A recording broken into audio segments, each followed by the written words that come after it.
शेख हसीना के बांग्लादेश छोड़ने के बाद से ही बांग्लादेश में रहने वाले 1 करोड़ से ज्यादा हिंदुओं की आबादी खतरे में आ चुकी है। कई हिंदू घरों को जलाया जा चुका है, हिंदुओं की दुकानों को लूटा जा रहा है और बहुत से हिंदू मंदिरों में आग लगा दी गई है। देवी देवताओं की मूर्तियों को खंडित कर दिया गया है। ऐसा लग रहा है कि जैसे बांग्लादेश की हिंदू आबादी और बांग्लादेश के जिहादियों के बीच शेख हसीना एक दीवार बनकर खड़ी थी और उनके वहाँ से जाने से ये दीवार टूट गई है और अब बांग्लादेश के जिहादी वहाँ पे रहने वाले हिंदुओं पर एक भूखे भेड़ी की तरह टूट पड़े हैं। बांग्लादेश के मशहूर हिंदू संगीतकार राहुल आनंदा के घर आग लगा दी गई। एक हिंदू टीचर मृणाल कांति चैटर्जी की इस्लामिक जिहादियों ने हत्या कर दी। टाइम्स ऑफ इंडिया की एक रिपोर्ट के अनुसार बांग्लादेश के रंगपुर में अवामी लीग से जुड़े एक हिंदू काउंसलर हराधन रॉय और उनके भतीजे को जिहादियों की भीड़ ने मार डाला। फेनी में एक दुर्गा मंदिर पर हमला कर दिया गया। हिंदुओं के शमशान घाट की जमीन पर जबरदस्ती कब्जा कर लिया गया। पार्वतीपुर में काली माता के मंदिर समेत 5 मंदिरों में तोड़फोड़ की गई।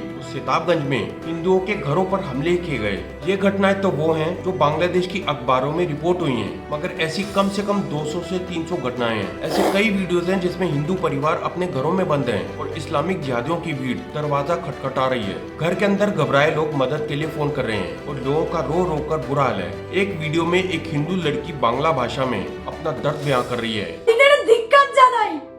এরকম স্বাধীনতার দরকার নাই, এরকম স্টুডেন্টদের দরকার নাই যে স্টুডেন্ট হিন্দুদের জন্য কাল হয়ে দাঁড়ায়। तो एक वीडियो चटगांव का है जहां पर जिहादियों की भीड़ ने एक शनि मंदिर में आग लगा दी। ऐसे कई वीडियोस इस वक्त अलग अलग सोशल मीडिया अकाउंट्स पर वायरल हैं। हिंदुओं पर हमले की खबर से पूरा सोशल मीडिया, प्रिंट मीडिया और टीवी चैनल्स भरे हुए हैं। ये सब हमें सोचने पर मजबूर करते हैं कि अगर कुछ दिन पहले शुरू हुआ स्टूडेंट प्रोटेस्ट सच में रिजर्वेशन के खिलाफ था, अगर लोगों का गुस्सा सच में शेख हसीना को लेकर था, तो आज ये लोग हिंदुओं पर हमले क्यों कर रहे हैं? आज तो लगभग रिजर्वेशन भी खत्म हो चुका है, तो शेख हसीना भी छोड़कर जा चुकी है, तो आज ये लोग हिंदुओं पर, हिंदुओं के घरों पर और हिंदू मंदिरों पर हमला करके आखिर किस बात का गुस्सा निकाल रहे हैं? दरअसल इनमें से ज्यादातर लोग स्टूडेंट्स है ही नहीं, बल्कि स्टूडेंट्स की शक्ल में बांग्लादेश नेशनल पार्टी के जिहादी हैं, जो बरसों से वहाँ पर रहने वाले हिंदुओं के खून के प्यासे थे।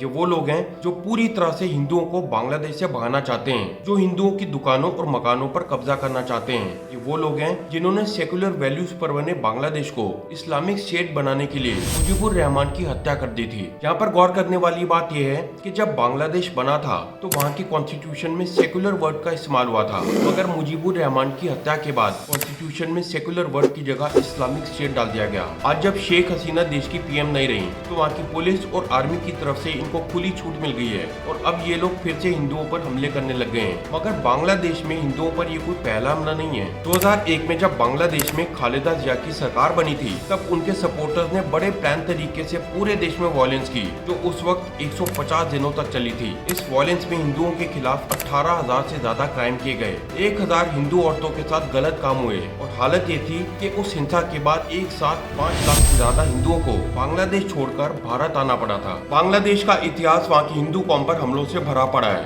बांग्लादेश में काम कर रही कुछ प्राइवेट ऑर्गेनाइजेशंस के एस्टिमेट के अनुसार 2013 से 2022 के बीच बांग्लादेश में हिंदुओं पर करीब 3600 बार हमला किया गया। जब भी हम 1971 की बात करते हैं तो बड़े गर्व से कहते हैं कि कैसे हमने उस वक्त पाकिस्तान को हराया और ईस्ट पाकिस्तान को बांग्लादेश बनने में मदद की, मगर हम ये बात भूल जाते हैं कि 71 की लड़ाई से पहले पाकिस्तानी फौज के आदेश पर सबसे ज्यादा हत्याएं उस वक्त ईस्ट पाकिस्तान के हिंदुओं की हुई थी। एक एस्टिमेट के अनुसार ईस्ट पाकिस्तान में भड़के आंदोलन को दबाने के लिए पाकिस्तानी फौज ने उस वक्त 30 लाख लोगों की हत्या की थी और मरने वालों में ज्यादातर हिंदू थे। हिंदुओं की दुकानों को जलाया गया, उनके घरों को लूटा गया।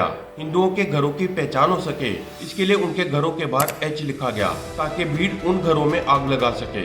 ये सब कुछ उस वक्त की पाकिस्तानी फौज के इशारे पर किया गया था। हैरानी की बात तो यह है कि आज जब हम 71 की लड़ाई की बात करते हैं तो बड़ा खुश होते हैं कि हमने उस वक्त पाकिस्तान के 90,000 सैनिकों को बंदी बना लिया था, मगर इस बात की चर्चा भारत में कोई नहीं करता कि बांग्लादेश बनने से पहले पाकिस्तानी फौजों ने ईस्ट पाकिस्तान में लाखों हिंदुओं को मार डाला था। सबसे ज्यादा शर्म की बात तो ये है कि आज भारत में ऐसे बहुत से लोग हैं जो बांग्लादेश में हिंदुओं के साथ हो रही ऐसी दुर्दशा पर चिंता करने के बजाय, उस पर आंसू बहाने के बजाय, उनके साथ खड़ा होने के बजाय इस बात से खुश हैं कि शेख हसीना बांग्लादेश से चली गई। ये लोग शेख हसीना के जाने से इसलिए खुश हैं क्योंकि वो भारत की करीबी थी। उन्होंने पूरी दुनिया को नाराज करके मोदी का साथ दिया। इन लोगों को शेख हसीना की हार में मोदी की हार दिख रही है, मगर ये ना समझ लोग ये नहीं समझ पा रहे कि अब वहाँ पर हिंदुओं का क्या होगा। क्या इन लोगों के लिए एक आदमी से पॉलिटिकल नफरत ज्यादा मायने रखती है या फिर बांग्लादेश के 1 करोड़ 30 लाख हिंदुओं की सेफ्टी? ये वही लोग हैं जो सीएए और एनआरसी का विरोध कर रहे थे। क्या इन लोगों को अब भी समझ नहीं आ रहा कि भारत सरकार सीएए क्यों ला रही थी?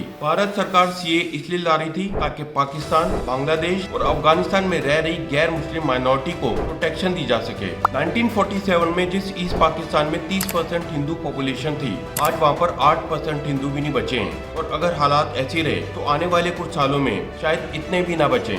मगर इन ना समझ लोगों को ना तो भारत के हिंदू से कोई मतलब है और ना ही कहीं और के। इन्हें तो बस इस बात का डर है कि अगर सीए की मदद से भारत में कुछ लाख हिंदू और आ गए तो मोदी के वोट ना बढ़ जाएं। फिर चाहे इनकी बला से इन्हीं के हिंदू भाई बहन उन सारे देशों में कैसी भी मौत मारे जाएं, इन्हें कोई फर्क नहीं पड़ेगा। बांग्लादेश में हिंदुओं के साथ आज जो भी हो रहा है वो उन सभी हिंदुओं के मुंह पर एक करारा थप्पड़ है जो जाति के नाम पर आज भी लड़ रहे हैं। मुझे एक बात समझ नहीं आती, जब इसराइल ने पैलेस्टीन के आतंकवादियों पर हमला किया तब सभी बॉलीवुड सेलिब्रिटीज सामने आए और सभी ने ऑलमोस्ट एक साथ सोशल मीडिया पर ऑल आइज ऑन राफा का कैंपेन चलाया। मगर आज जब बांग्लादेश में हिंदुओं के साथ ऐसी दुर्दशा हो रही है तो कोई भी आगे नहीं आया। क्या ऐसा है कि जहाँ से इन्हें पैसा मिलता है ये वहीं पर बोलते हैं, या फिर जहाँ इन्हें लगता है कि इन्हें इंटरनेशनल रिकॉग्निशन नहीं मिलेगा ये वहाँ पर बिल्कुल चुप रहते हैं? वैसे कुछ लोग हैं जो कह रहे हैं कि बांग्लादेश में हिंदुओं के साथ ऐसा कुछ हुआ ही नहीं है। तो ऐसे लोगों को मैं ये बता दूं कि जमाते इस्लामी ग्रुप, जिस पर ये आरोप लगते रहे हैं कि वो बांग्लादेश में कट्टरपंथ को फैलाने का काम करता है और पाकिस्तान की आईएसआई का बैकअप ग्रुप है,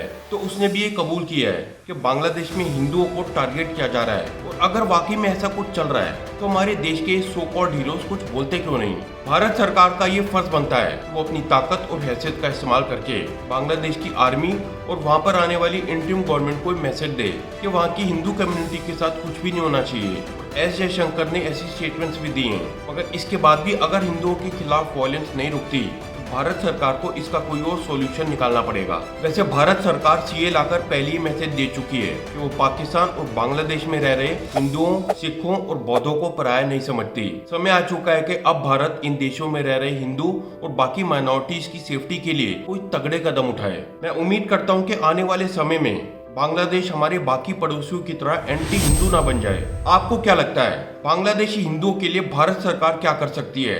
उन्हें हम कैसे प्रोटेक्ट कर सकते हैं? बांग्लादेश की सरकार पर प्रेशर कैसे बनाया जा सकता है? और क्या बॉलीवुड सेलिब्रिटीज का दोगलापन सही है? जो भी हो अपनी राय नीचे कमेंट सेक्शन में लिख के बताना। और हाँ, आपसे एक रिक्वेस्ट है, अगर अभी तक आपने चैनल को सब्सक्राइब नहीं किया तो कर लें और इस वीडियो को ज्यादा से ज्यादा लोगों के साथ शेयर करें।